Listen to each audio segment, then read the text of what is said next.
मुंडे असं म्हटलं आहे की मी जर चुकीचे आहे तर मला बदनाम करा, माझ्या जातीला किंवा माझ्या जिल्ह्याला बदनाम करू नका. काय सांगा? परत परत तेच बोलत बसतात मला वाटतं धनंजय मुंडे. आता त्यांना काही सुचत नाही आहे विशेष बोलायला, कारण जातीबद्दल कोणीच बोलत नाही, त्यांच्या समाजाबद्दल कोणीच बोलत नाही आहे. आम्ही जे आरोप केले ते धनंजय मुंडेंवर केले.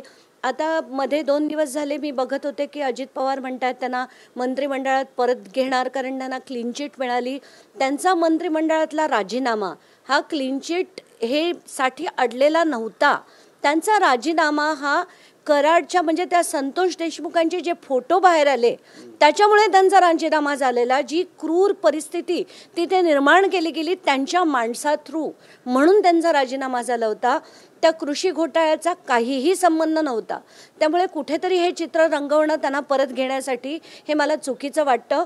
धनंजय मुंडेंनी सुद्धा आता त्यांचं ते समाजाबद्दल आणि माझ्या जिल्ह्याला बदनाम करू नका, माझ्या समाजाला बदनाम करू नका, कोणीही समाजाला करत नाही आहे, बीडला करत नाही. बीडचं दुर्दैव, समाजाचं दुर्दैव की तुमच्यासारखे नेते त्या समाजाला लाभले. योगेश कदम काल असं म्हटलं आहे की माझा काम स्वच्छ आहे आणि डान्सवर जे आरोप होत आहेत ते खोटीचे आरोप आहेत.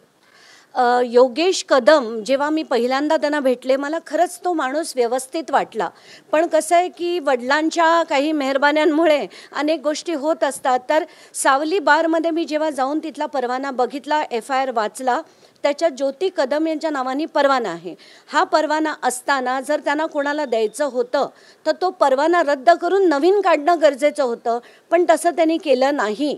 आणि कंटिन्युएशन ज्याला आपण म्हणतो, कंटिन्युइंग अग्रीमेंट हे दुसऱ्याच्या नावाने करता येत नाही अशी मला वकिलांनी माहिती दिली आहे.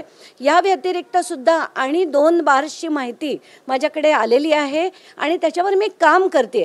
ते उघड झाल्यानंतर मी बाकीचे डिटेल्स बाहेर काढीन. पण आत्ताच्या घटकेला मला एवढंच म्हणावं असं वाटतं आहे की गृहमंत्र्यांचे जर असे डान्स बार त्यांच्या आईच्या नावाने परवाने चालत असतील तर हे महाराष्ट्रासाठी योग्य नाही.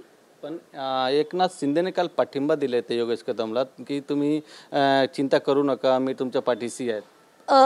आता एकनाथ शिंदे मागे एकदा अधिवेशनात म्हणाले होते की मी 50 डान्स बार बंद केले वगैरे. आत्ताच्या घटकेला मी गृहमंत्रालयाकडे 15 डान्स बारची लिस्ट पाठवली जे सर्रासपणे ठाण्यात चालतात. त्याच्या व्हिडिओ सकट, डिटेल्स सकट मी हे गृहमंत्रालयाकडे पाठवलं आहे आणि ते शिंदेंच्या ठाण्यात चालतात. एका वेळेस 40 ते 50 बायका नाचतात. याचे व्हिडिओज देखील मी गृहमंत्रालयाकडे पाठवलेत. त्याचा उलगडासुद्धा आता होईलच. तिथे सुद्धा रेड झाल्यावर एकनाथ शिंदे काय बोलतात, काय वागतात आणि खरं काय परिस्थिती आहे ते सगळं जाहीरच होईल. पण व्हिडिओ तर पाठवलेत, मागणी काय असणार आहे तुमच्या? नाही, एकतर ना डान्स बारमध्ये काही जे कायदे असतात की त्याच्यात कायदा काय आहे की स्टेजच्या खाली कलाकारांनी उतरू नये, ज्या बायका आहेत त्या 5च्या वर असू नये.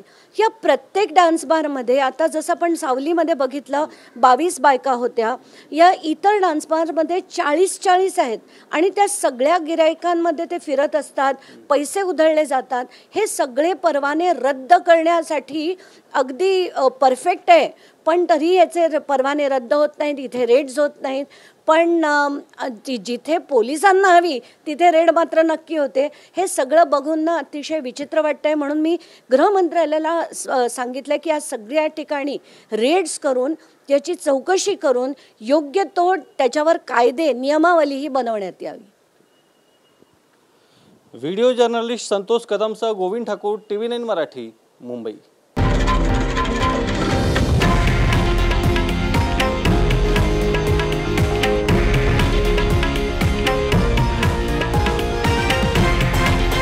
हे आहे देशातील नंबर 1 न्यूज नेटवर्क आणि आपण पाहत आहात TV9 मराठी, एकमेव.